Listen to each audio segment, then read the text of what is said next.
Bonjour tout le monde. Alors, aujourd'hui, on parle de l'ouvrage Parizeau, oui au marketing d'un pays. Donc, comme mentionné, on parle de ce petit essai aujourd'hui. Parizeau, oui au marketing d'un pays, écrit par Alain Lavigne. Alain Lavigne, c'est un professeur au département des communications, professeur émérite à l'Université Laval. Il s'intéresse beaucoup à tout ce qui est marketing politique. Bon, il a écrit un livre déjà sur les anciens premiers ministres Maurice Duplessis, Jean Lesage, Robert Bourassa, René Lévesque.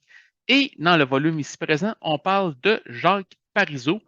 On va voir comment le marketing de la souveraineté et celui de la marque Parizeau vont évoluer entre son arrivée au Parti québécois en 1969 jusqu'à l'appel le référendum de 1995 au moment où il va démissionner. Et donc, ce qu'on va voir, c'est à travers là, des caricatures, des textes, des macarons. Hein. C'est pour dire que l'auteur est un grand collectionneur, évidemment, d'appareils d'objets, excuse-moi, de tout genre. Et on voit ici, bon, vous voyez ici, dans une brochure du Parti québécois, un macaron.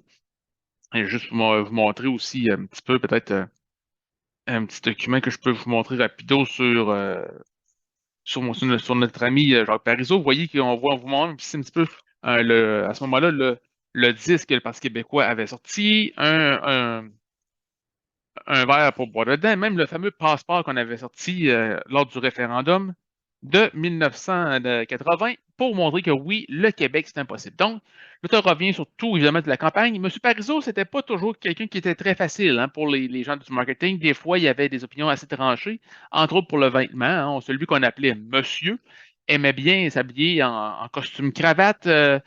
Et donc, des fois, on essaie de le rendre, aussi de le rendre avec les années plus décontractées pour se rapprocher du peuple.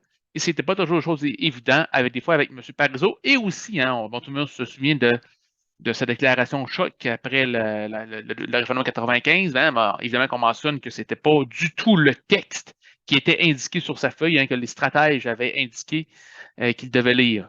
Ça a marqué évidemment un peu la fin de sa carrière politique, malheureusement, avec des mots bon, qui n'auraient pas dû être, malheureusement, être prononcés.